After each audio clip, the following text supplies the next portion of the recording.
ఆకలేస్తే నేల వైపు, దాహమేస్తే ఆకాశం వైపు చూసి బతుకుతున్నామని పవన్ కళ్యాణ్ నటించినటువంటి 'జల్సా' సినిమాలో డైలాగ్.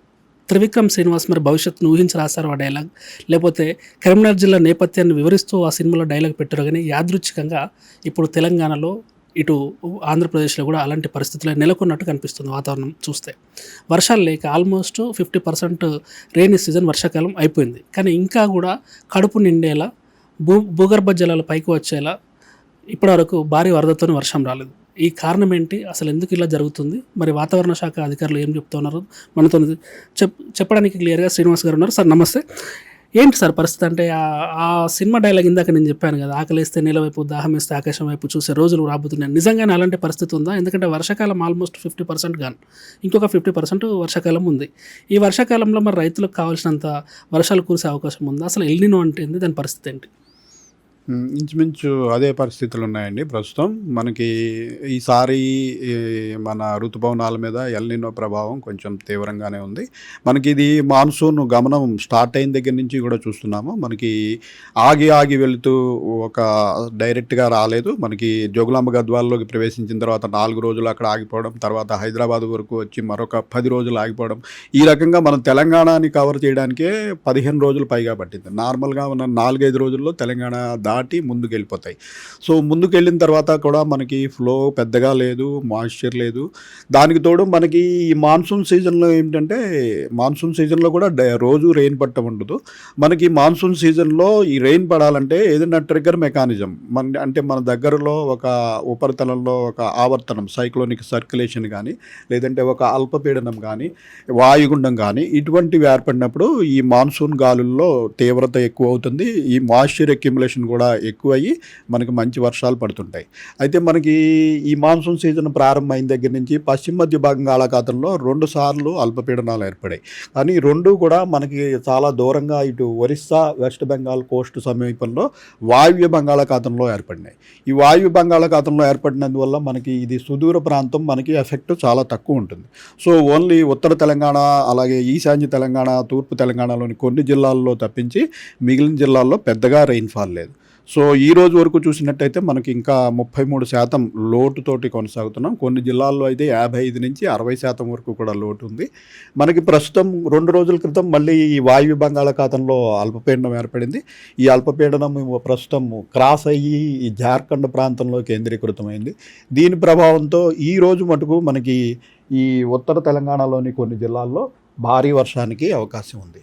సో ఈ కొమరం భీం, మంచిర్యాల, జయశంకర్ భూపాలపల్లి, ములుగు, భద్రాద్రి కొత్తగూడెం, మహబూబాబాద్, వరంగల్, హన్మకొండ, జనగాం, సిద్దిపేట, మెదక్, కామారెడ్డి ఈ జిల్లాల్లో ఈరోజు భారీ వర్షం, అంటే మనకి 7 నుంచి 12 సెంటీమీటర్ల లోపు వర్షపాతం పడే అవకాశం ఉంది.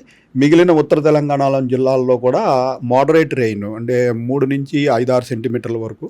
మన సిటీలో కూడా మోడరేట్ రెయిన్కి అవకాశం ఉంది. ఈరోజు మధ్యాహ్నం, సాయంత్రం సమయంలో 3 నుంచి 4-5 సెంటీమీటర్ల వరకు సిటీలో కూడా రెయిన్ఫాల్ పడే అవకాశం ఉంది.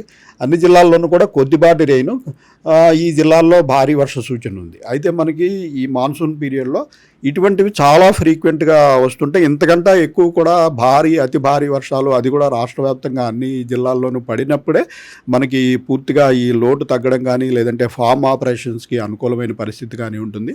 అయితే ఈ అల్పపీడనం ఈరోజు మట్టుకే దీని ఎఫెక్ట్.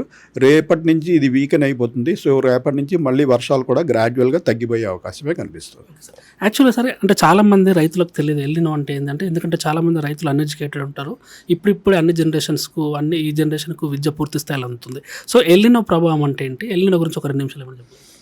మనకు అసలు ఎల్‌నినో అంటే ఏమిటి, మాన్సూన్ మీద ఈసారి ఎందుకు ప్రభావము ఇది తెలుసుకోవాలంటే, అసలు మాన్సూన్ మనకి ఎందుకు వస్తాయి, ఇక ప్రతి ఏడు జూన్, జూలై నెలల్లోనే ఎందుకు వస్తాయి, ఆ 4 నెలలే ఎక్కువ వర్షాలు ఎందుకు పడతాయి? దీనికి అంతా కారణం ఏంటంటే, భూమి ఒక గోళాకారంగా ఉండి మనకి సూర్యుడి చుట్టూ తిరుగుతున్నప్పుడు ఈ సూర్యుడి యొక్క ఎనర్జీ అనేది మనకి గోళాకారంగా ఉన్న సర్ఫేస్ అయ్యటం వల్ల ఓన్లీ సెంటర్, మనకి ఈక్వేటరు దానికి అటు ఇటు 30 డిగ్రీల నార్త్ సౌత్ అక్షాంశాల మధ్యనే ఎక్కువ కేంద్రీకృతమై ఉంటుంది. మనం ఇండియా నార్థన్ హెమిస్ఫియర్, ఉత్తరార్ధగోళంలో ఉన్నాము.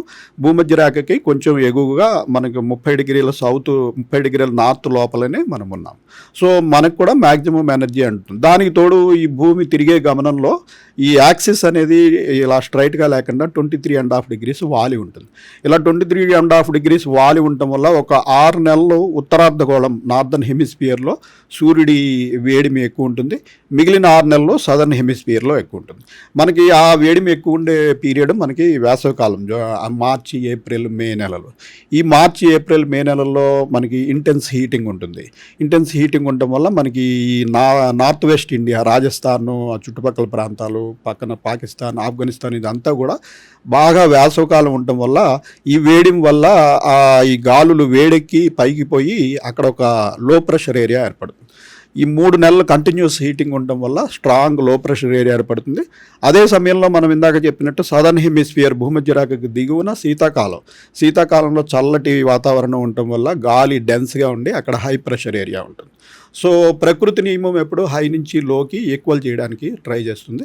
సో మనకి భూమధ్యరేఖను దాటి ఈ రెండింటి మధ్యన ప్రెషర్ డిఫరెన్సెస్ ఎక్కువైపోవడం వల్ల భూమధ్యరేఖని దాటి కింద నుంచి పైకి మనకి గాలులు రావడం స్టార్ట్ అవుతుంది. ఈ గాలులు మనకి పసిఫిక్ మహాసముద్రము, హిందూ మహాసముద్రము వీటన్నిటిని దాటుకుని కొన్ని వేల మైళ్ళు ప్రయాణం చేసి వస్తాయి. ఇవి సముద్రాల నుంచి రావడం వల్ల చాలా తేమను తీసుకొస్తాయి. అలా తేమగాళ్ళు మనకి రావడం వల్ల మనకి ఆల్రెడీ వేడైన భూభాగం ఉంటుంది ఇక్కడ. ఈ భూభాగం మీదకి తేమగాళ్ళు రావడం వల్ల ఈ వేడి గాలులతో పాటు ఇవి కూడా పైకి పోయి మేఘాలుగా మారి మనకి వర్షపాతం పడుతుంది. సో ఈ 2 ప్రెషర్స్ సమానం అవడానికి ఇంచుమించు 3-4 నెలల సమయం పడుతుంది. సో ఆ సమయం అంతా కూడా మనకి ఈ మాన్సూన్ రెయిన్స్ పడతాయి. అయితే మనకి ఈ గాలులు ఎక్కడి నుంచి వస్తున్నాయో పసిఫిక్ మహాసముద్ర ప్రాంతం, ఆ ప్రాంతంలో ఉన్న సముద్ర జలాల యొక్క టెంపరేచర్స్ నార్మల్ స్థాయిని మించి మనకి ఈ తూర్పు సెంట్రల్ పసిఫిక్లో పెరిగినట్టయితే మనకి ఇటువైపు వచ్చే గాలుల యొక్క వేగం తగ్గిపోతుంది. ట్రేడ్ విండ్స్ అంటాం. సో ఈ ట్రేడ్ విండ్స్ వేగం తగ్గిపోయి వీటిలో మాయిశ్చర్ తగ్గిపోవడాన్ని ఎల్నినో పరిస్థితి అంటాం. అలా కాకుండా పశ్చిమంలో కనుక వేడిగా ఉండి తూర్పులో చల్లగా ఉంటే అది మనకి అనుకూల పరిణామం, లానినా అంటాం. మనం గత 3 సంవత్సరాలు బట్టి ఇంచుమించు లానినా పరిస్థితిలో ఉన్నాము. ఎక్సెస్ రెయిన్స్ పడుతున్నాయి. లాస్ట్ ఇయర్ మనకి నార్మల్ కంటే 30% ఎక్సెస్ రెయిన్స్ పడాయి. సో ఈ టెంపరేచర్స్ అటు ఇటు మారడం కూడా నార్మల్ ప్రక్రియ. అది భూమి పుట్టినప్పటి నుంచి కూడా ఈ ఎల్నినో, లానినా అన్నవి కొన్ని సంవత్సరాలు తూర్పు పసిఫిక్, కొన్ని సంవత్సరాలు పశ్చిమ పసిఫిక్ వేడెక్కడం అనేది నార్మల్ ప్రక్రియ. ఆ నార్మల్ ప్రక్రియలో ప్రస్తుతం మనము ఈ ఎల్నినో ఫేజ్లోకి వచ్చాం. దీనివల్ల మనకి ఈసారి మాన్సూన్ అయితే ఎఫెక్ట్ అయ్యే అవకాశం ఉంది.